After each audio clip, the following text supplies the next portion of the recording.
కానీ ఈ రోజుల్లో సినిమా తీసి దాన్ని రిలీజ్ వరకు తీసుకురావడం అనేది ఒక పెద్ద యుద్ధం ఏదైంది చెప్పాలంటే. సో మీరు ఈ యుద్ధాన్ని చాలా సక్సెస్ఫుల్ గా కంప్లీట్ చేసినట్టుగా మనకు రిజల్ట్ వచ్చిన తర్వాత.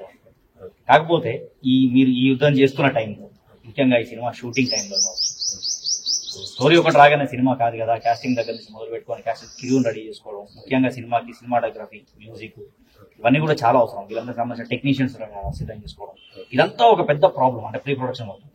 సో ఈ క్రమంలో మీరు ఒంటరిగానే ఇదంతా ఫేస్ చేశారా? మీకు సపోర్ట్గా ఉన్న వాళ్ళు ఎవరైనా? నేను ఇది యాక్చువల్గా నేను ఒంటరిగానే చేయడం జరిగింది. సపోర్ట్గా ఉన్న వాళ్ళందరూ వచ్చారు, సపోర్ట్ చేస్తామంటున్నారు. నా దగ్గర నుంచి ఏ డబ్బులు వస్తాయో, ఏం ఎక్స్పెక్ట్ చేస్తారో అని మోసం చేయడం జరిగింది అనేది తప్ప ఏం నాకు సపోర్ట్ చేసే వాళ్ళు ఎవరు లేరు, కానీ కనిపించిన వాళ్ళు ఎవరు లేరు. షూటింగ్ అప్పుడు మాత్రం టోటల్గా ఏమిస్తాడు, ఏం ఎత్తుకపోదాం, చిన్న క్యారెక్టర్ నుంచి మొదలు పెడితే అయిపోయే వరకు అదే ఆలోచించిళ్ళు. ఈ మధ్యలో ఎప్పుడు ఆపుదాం అనే ఉద్దేశంతో ఉన్నారు. ఒక్కొక్కరు నా బట్టి నేను వీళ్ళని తీసుకొని, నా ఫ్రెండ్ ఇటు రారా అని పిలిస్తే వాడు వీడిని సీన్ ఎందుకు తీయాలి, వీడు సినిమా తీసి ఎదిగిపోతున్నాడు, వీడిని ఇక్కడే ఆపేయాలి, అగో ఆ స్టైల్లో కొంత నన్ను ఫేస్ చేయడం కూడా జరిగింది.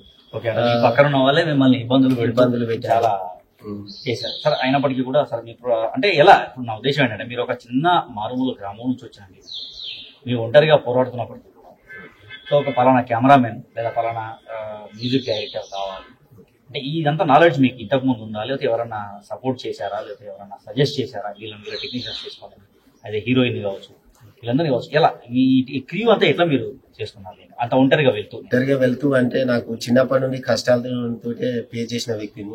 ప్రతి కష్టాన్ని నేను ముందుకు తీసుకొని నడిపించాను. నాకు యాక్చువల్లీ ఏంటంటే, చిన్నప్పుడు నేను అడుగులేసే ముందే మా ఫాదర్ చనిపోయాడు. అప్పటి నుండి కుటుంబం బాధ్యతలు ఇవన్నీ నా మీదకి వచ్చాయి. అప్పుడే వీడు ఏం చేస్తాడు, ఏంటి, వీడు ఒంటరిగా ఉన్నాడు, వీడు ఏమన్నా సాధిస్తాడా అనేది పబ్లిక్ లో చాలా ఉండేది. కానీ ప్రతి విషయం నా చిన్నప్పటి నుండి ఒంటరిగా ఓన్గా నా టాలెంట్ తోటే వస్తే సంతోషపడేవాడిని కాదు, పోతే ఏడ్చేవాడిని కాదు. నేను ఏ పని, ఏ వర్క్ ఏది చేసినా కూడా రెండో వ్యక్తికి తెలియకుండా నేను దాన్ని ముందుకు తీసుకుపోతాను. అదే ఉద్దేశంతో ఈ సినిమాను కూడా ఎవరు సపోర్ట్ తీసుకోకుండానే నేను బయటకు రాగలిగాను.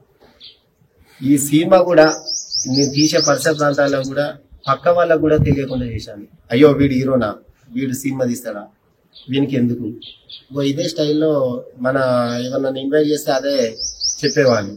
వీళ్ళతో నాకు అమౌంట్ వచ్చేది లేదు, వీళ్ళతో క్యారెక్టర్స్ వచ్చేది లేదు, వీళ్ళతో నాకు ఏది అయ్యేది లేదు అనేది అందరిని అవాయిడ్ చేసి నేను సినిమా తీసుకున్నాను. లొకేషన్స్ చాలా బాగా వచ్చాయి, చూసాను, చాలా మంచి లొకేషన్, ముఖ్యంగా కొన్ని ఫారెస్ట్ లో తీసినటువంటి సీన్స్ కావచ్చు, లేదా ముఖ్యంగా సెకండ్ హాఫ్ లో ఉన్నటువంటి ఒక క్వారీకి సంబంధించిన సీన్స్ కావచ్చు.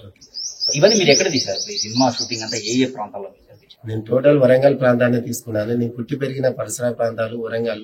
ఈ పర్యాటక కేంద్రమైన వరంగల్ ని చాలా అభివృద్ధి చెందేలాగా ఉండాలనే ఉద్దేశంతో నా సినిమాతో, షాన్ సినిమాతో అయినా వరంగల్ మొత్తం టోటల్ ఆల్ ఓవర్ ఇండియాలో తెలిసిపోవాలని, ఇక్కడ కూడా షూటింగ్స్ జరుగుతున్నాయా అనే ఉద్దేశం, ఇండియాలో తెలంగాణ అనేది రోల్ మోడల్ గా ఉంది, వరంగల్ డిస్టిక్ అనేది, ఉమ్మడి వరంగల్ డిస్టిక్ అనేది తెలియపరచాలనే ఉద్దేశంతో ప్రతి ఒక్క లొకేషన్ ని ఎంచుకొని తీయడం జరిగింది.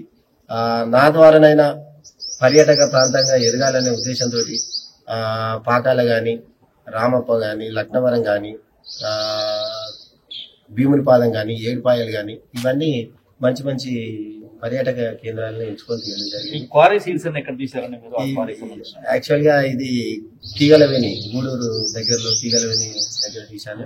ఆ క్వారీ వాళ్ళు కూడా నాకు బాగా సపోర్ట్ చేశారు, ప్రజలు బాగా ఆదరించారు. అక్కడ గ్రామంలో ఉన్న సర్పంచ్ గాని, అక్కడ ఉన్న వాళ్ళందరూ గాని ఆ సినిమా షూటింగ్ అనగానే వాళ్ళు అయ్యో మా సినిమా, మా ప్రాంతం సినిమా అని బాగా ఆదరించారు.